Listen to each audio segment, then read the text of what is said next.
Hi, Peter Boolkah here, and welcome to today's edition of the Transition Guide. Now I'm at Atlanta at the Scale Up Summit, and with me is Denise Lee Yohn, who is the author of the book called Fusion and also one of our keynote speakers. Denise, thank you for joining us. I'm looking forward to our conversation. So Fusion, you talk about the merging of branding and culture. Mm-hmm. How did that come about? Right. Well, I've been working on brands for over 25 years. And what I've discovered in the process is that great brands are built from the inside out. Meaning that, all the brands that we admire, like Apple and Nike, they aren't built through like advertising or having a great logo or a great website. They're built by having a strong brand-led culture inside their organizations. And so if you want to build a great brand, you need to have that culture brand alignment and integration. And as I started to work more and more with my clients in this area, I realized that there wasn't a lot of resources out there about how exactly to do that. So that's why I wrote Fusion. And that's really interesting from the point of view that every time I sort of come across businesses, when we talk about sort of especially core values and culture, they often say that culture is just a myth. That actually, we don't worry about core values. They're just a load of BS because really it's a paperwork exercise, right, etc. How do you overcome that? Yeah, well, I do think that a lot of people think that culture just kind of grows organically, and so there's nothing that you can do about it. And there is an element of truth in that you can't impose a culture on an organization. But I do think that as a leader, you can shape the environment in which your desired culture and your desired values can thrive. And so I think it's the process that I go through is helping leaders understand that their most important responsibility is for culture, because culture is the foundation for everything else that they do. And so by just understanding the importance of culture and how culture does multiply results, it gives you better financial performance, it gives you lower employee turnover, it gives you greater customer results. Once you understand that you've gotten over the hardest part of it.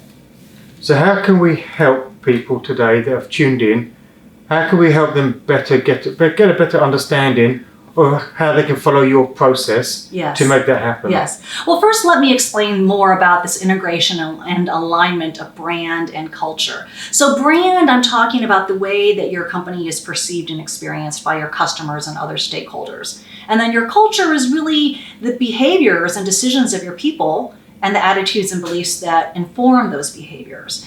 And when you create this mutually reinforcing interdependent relationship between the two, it creates so much power and value for your organization because your workforce is more aligned, you establish a competitive advantage that is unique in terms of both attracting customers and employees, you have greater brand authenticity, and you have built-in motivation and commitment from everyone because everyone is committed to the goal that you are going after. And so once you know that you can produce these results, then as I said, the first step is to accept your responsibility as a leader for driving, cultivating, shaping culture. And then the next step is to identify your overarching purpose and your single set of core values. Your purpose is your why. Why does your organization exist? Sometimes it's helpful to think about, well, what would be missing if you didn't exist? But you need to articulate a clear, compelling, irreplaceable, invaluable role that you play in your customers' lives. So that's your purpose. And then you need a single set of core values to drive and align and guide everything you do as an organization and as a brand. So everything you do internally and everything you do externally. And with that as the foundation, then you can start operationalizing your culture and thinking about, okay, are we organized the right way? Do we have the right processes in place? Do we have the right employee experience in place? And so my book goes into those action steps, but the first two most important things are accept your responsibility as a leader, and then make sure that you have an overarching purpose and single set of core values. And that's quite interesting because for most entrepreneurs out there, they think their core purpose is to go and make money. Because the reality is when a business starts, most people do not start with their end in mind. They think, you know what, I've got this really good idea, I'm just going to run with it, make some money, very often replace the money that they've lost through changing careers and everything. And they never think about that And actually the big difference between the companies that really do make it big and the ones that just kind of stay static is the fact that they don't really look at their core purpose. They don't really hone their core purpose. They don't do the work on their core values. Right. But really, if you're going to start scaling up a business, that's what we're talking about, right? Yes. Scaling up. Yes. And most people talk about, well, what do you really want? Well, I want revenue growth. I want to grow my business. But your business just won't grow. Yes. You need to get the core components right at a certain stage that will enable the growth going forward. I think that's a great way to put it.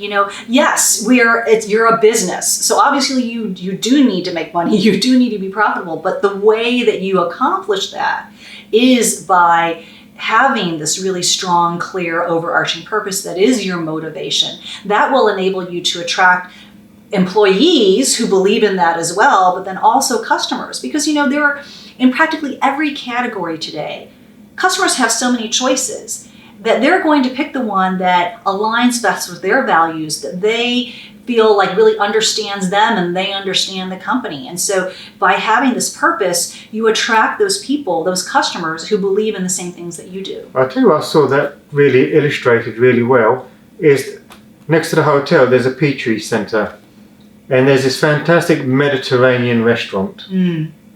And everything is organic, everything is fresh, none of it is unhealthy. One of the things that they put there is sort of combating fast food. So eat healthy, reduce heart attacks, reduce stroke, reduce diabetes, and you know what America's known for. I mean, a massive obese culture, etc. And where you've got so many easy choices. This place is darn busy from when they open to when they close. And I'm actually going to do an article on it because I've taken pictures and we can't believe the queues. Everywhere else is fairly quiet. Yeah. But because this person's core purpose in clean, healthy food has been truly defined, he really pushes the Mediterranean diet and everything. Very clear on his core purpose. People there, they're so happy. The culture is superb because actually he knows who he wants on his team. And the people that are coming on board, they're super passionate about what he does. And when people say you can't make money out of food, believe you me, he's making a great amount of money out of the food. So it's really important. And he's not necessarily a very big business. And if you looked at where he's located, it's not the best shopping centre out there. It's actually quite an average looking place. So for someone in such an average looking place to actually be smashing it, I think that really does illustrate the power of core values and everything. I think I need to go to that restaurant. You do. So right next door, it was just a fantastic experience. Great. Well, I think it's because we as humans are emotional beings. And so as customers, we're going to pick businesses who resonate with us emotionally. It sounds like this restaurant did that for you. Yeah, and it's only as you are speaking about it that it kind of got me thinking, do you know what? That is true. Yes, that's the secret behind their success. So that's an example of what we would call a fairly smaller business being able to put this into practice. And I know a lot of businesses out there, they have this massive roadblock where they think, no, it's only for the big corporations. Right. And that's probably the biggest mistake they make, right? Yes. Well, and I just created a video about this because I hear from small business people and entrepreneurs, well, yes, that's for everyone else, but I'm just starting up my business. I need to go after whatever opportunities are out there, and I don't have time for, I don't have need for these core foundations of my business. And so I always point to Richard Branson, the founder of the Virgin Group. And, today he is this super successful multi-times billionaire, right? But he started out as a guy in the 1970s who just owned a couple of record stores. And he and his partner decided they wanted to have kind of more of an elitist, hip kind of record store, not like the teeny pop music that most other record stores sold. And Richard writes about how he was nervous about making that decision because he knew that they would be turning away short-term revenue while they were trying to create this brand identity. But his business partner, Simon, reminded him that, hey, we need to stick to our values. And if we do, not only will we maintain our integrity and be able to live with ourselves, but we will also attract the kind of people who appreciate what we do and what we believe in. And it's because they were willing to make those tough choices and willing to stick to their core commitments that Virgin has been able to grow into this huge company that we know today. So you have to start now. All the decisions you make now as a small business person or as a startup or an entrepreneur will only grow in magnitude of importance as you grow as an organization. And he probably did it when he could afford it the least. Absolutely. Yeah, I mean, running a record store retail industry, I mean, that's hard. It's hard. Penny profits. Like you said, restaurants, same thing. Very difficult. But you know what? The way that you become profitable, the way that you get that pricing power is by having a strong brand. And the way you have the strong brand is by having this healthy, sustainable, valuable culture. It was really interesting. I mean, he's got it across all his brands, though. Mm-hmm. And I was fortunate enough back in 2016 to do a week on Necker Island with him. So I was with him, but his team. Oh my gosh, Peter! And that would have been awesome. It was awesome, but what was really awesome was watching the interaction between Richard and his team. And more importantly, the branding of it all. You see, the branding just went throughout the entire organisation. I mean, the branding of Necker was unbelievable. And it was just all seamlessly symbiotic. Yeah. I was just talking about this with someone else, that often what happens is a leader will get distracted by all the other priorities of running the business. But if you don't live it, breathe it, champion it, drive it, you can't expect your people to either. No. And so I'm sure that Richard was the one who kind of led that effort, and then everyone else, it just becomes a natural part of what they do. Well, I know a lot of people, they say, but it's okay for Richard, it's just a farce, it's a facade, it doesn't really happen. There's a lot of haters out there. There's a plenty. True. But what was interesting was just watching him interact with these people. And he'll come in, I mean, he has an amazing routine. But he was making tea for his tennis coach. Would you like a drink? He would do that. I mean, he'll be walking around the island all day doing his business. He'll take a member of staff, sit down, play a game of chess with them. And you just think, no, he does really care about his people. And on that island, there's 110 staff.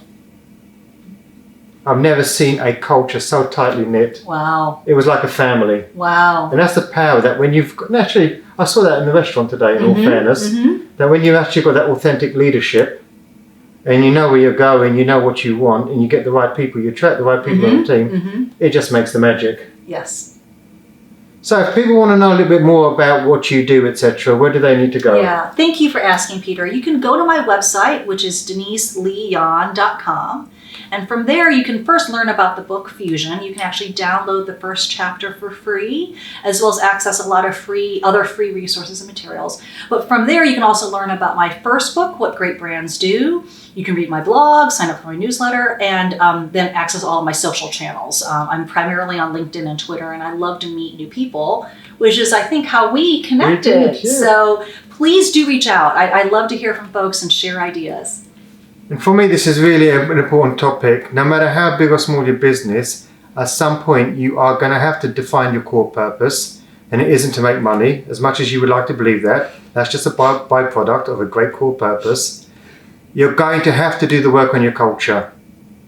And your culture isn't going to be, unfortunately, a bullshit exercise that you stick on the wall.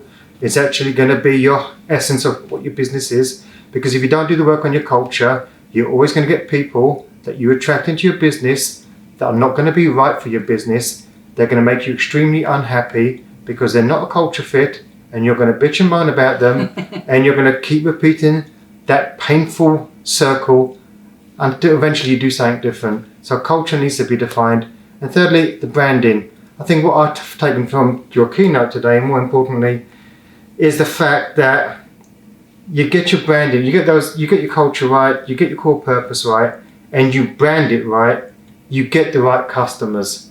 And so many people talk about the fact that they get the wrong customers, that they get the customers that don't value them. You get the customers out there that want to nickel and dime their service and want to try and beat them down on price and stuff.